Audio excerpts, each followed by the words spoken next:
All right, I'm going to try to get through this video without too many complications. So on May 25th, 2024, so just last weekend as I'm filming this video, the world lost Grayson Murray. Now, Grayson was a talented professional golfer on the PGA Tour with 2 PGA wins under his belt. Most recently, he won the 2024 Sony Open in Hawaii earlier this year. If you're not into professional golf and you don't know who Grayson Murray is, that's totally okay. So I didn't know him personally or anything like that, but I do follow golf, and it was a pretty epic win for him a few months ago in Hawaii.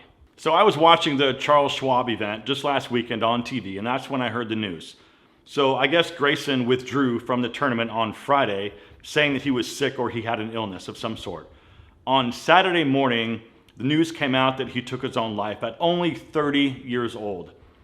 Grayson had openly struggled with anxiety and depression, and it just seems like such a waste of an amazing talent.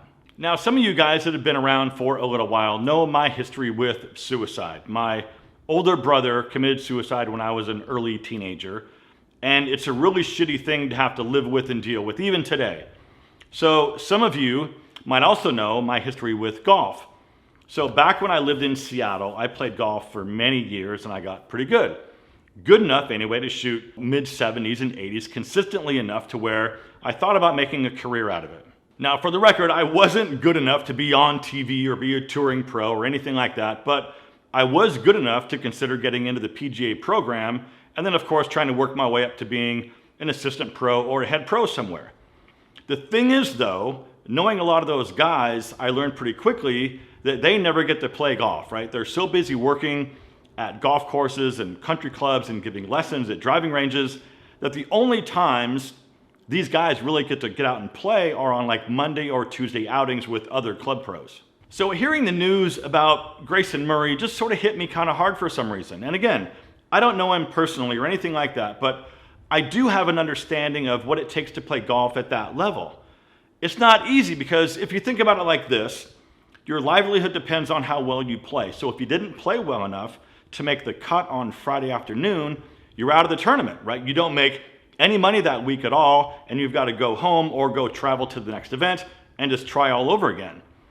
And that line between making the cut or earning a decent living on the tour or going home and not cashing a single check is razor, razor thin. It might be missing one putt over 36 holes. That's the difference. Now, I'm going to share with you guys some very interesting and very eye-opening statistics that are really going to blow your mind later in this video, but I want to talk about why it's just so damn hard for us as men to ask for help. And if you guys go way back, you know that about 5 years ago, I was completely broke and almost homeless. We all have something. We all have baggage, and we all struggle with something. But whatever that struggle is, you can't let those negative thoughts run your life. And as a man, right, you probably don't open up because most of us think that it's a burden to talk to someone, or if you did open up and talk to someone, they just wouldn't care. That's why I'm so glad BetterHelp is sponsoring today's video. They have such an amazing platform because it's so easy and you can do it all from your phone or your computer. So there's going to be a link down below in the description. So just click that link and answer just a few questions so BetterHelp can match you with a professional therapist with years of experience helping people just like you who are struggling. And just like I mentioned, you can do it all from your phone or your computer. You can talk to your therapist however you feel most comfortable. You can message, or you can talk on the phone like we used to do back in the day, or you can do video calls, and you can do it all from the comfort of your own home. You don't need to get in the car and drive somewhere, sit in traffic to go to somebody's office. And once you sign up, you'll be matched with a therapist, usually within about 48 hours, so you can get started quickly. So gentlemen, if you're struggling, please let BetterHelp connect you with a therapist who can help you. And if you sign up using betterhelp.com/fashion or choose 40 over fashion during sign up, you'll get to enjoy a special discount off your first month. Thank you, BetterHelp, for supporting my channel and for sponsoring today's video. Okay, so here's what I know personally. I was born in 1969, and that was a completely different time than it is today. The internet didn't raise me, life raised me. And if I lost, I lost. I didn't get a trophy for losing. The only trophies that were passed out went to whoever won. And if you wanted to win, but you didn't, you needed to try harder. You didn't just get to win because you think you should have won. I learned hardship and struggle as a very young boy, and that helped prepare me for real life when I became an adult, because struggles you think were super important as a young man are nothing compared to the struggles of an adult. Now, I don't want to go so far as to say that the younger generations are soft, but that's kind of what I'm saying. Now, before I get canceled, in some ways, that might not be such a bad thing, because in my generation, men my age are very good at just burying their feelings and pushing everything down. We don't talk about stuff like these young guys do, because with us, everything's just fine. And that right there is part of the problem. You don't score points in life by being the one who pushes everything down and buries everything. But on the flip side, you don't want to be overly sensitive either, because if things in your head are going that bad or bad enough that you start thinking about planning your exit, that is your wake-up call. Talk to someone, because that's not right. All right, stick around and let's look at some of these numbers together. Now, this is a chart of males and females of different races, and males, by far, in particular, white males, are shown here with the most deaths by suicide. Now, here's some other numbers around suicide, and feel free to pause this if you want to read the whole thing, but something I want to point out is that almost 800,000 people die every single year from suicide, which is twice the number of people who die by homicide.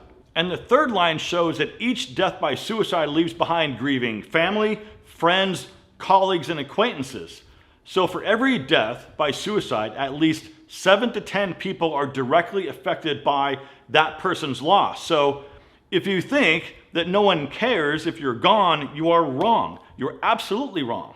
Now here's some more numbers for you. Again, feel free to pause this and read the whole thing, because I'm just going to be focusing on the US numbers. But in the US, suicide rates among males is 4 times higher than females.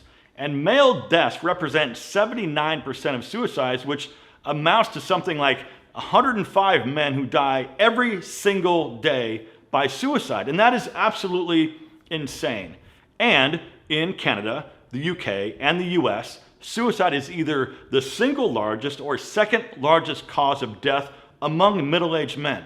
And according to 20 different studies in North America and Western Europe, men are far less likely to get help with their own mental health. We as men, we're supposed to be the strong ones, right? We're supposed to have everything under control at all times. We're not supposed to show weakness ever. At least that's how I was raised. I'm just not so sure that's the best way to deal with things anymore.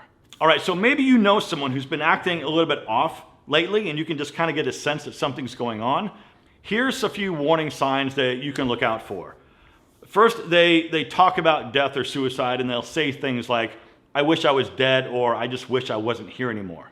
He might talk about feeling hopeless or even worthless, and he might say things like, "There's just nothing left for me here," or "What's the point of even trying?" And this next one is a sign that I had no idea about as a 14-year-old boy, but my older brother started putting things in order. He started giving me things that he really liked, and it blew me away at the time. Like, why in the heck is he giving me all this stuff? He loves these things, but he was planning his exit. Also, check on your friends who might be isolating themselves from other people. Now, this could be for positive reasons, but if it's unusual for him to self-isolate, that's a sign. So check on him and ask him to open up. Another sign is if he starts getting more interested in lethal objects like guns, knives, ropes, and pills. And I'm not saying this is always the case, but if you start to see a pattern, please check on that man. And I know it's super easy for someone just to say to somebody else, like, "Hey man, don't worry, it'll get better." But when you're battling your own inner demons, you just can't see the light at the end of the tunnel. But I promise you it's there. And look, I've had those thoughts too, but I had to put that out of my mind as even an option, because it's not an option. And look, you guys, I know this one got a little bit deep, but this topic hits very close to home. And listen, if you got a few nuggets out of this video, please hit that like button and consider subscribing if you're not already. And as always, my friends, thank you so much for watching. Live well, and I will see you in the next one.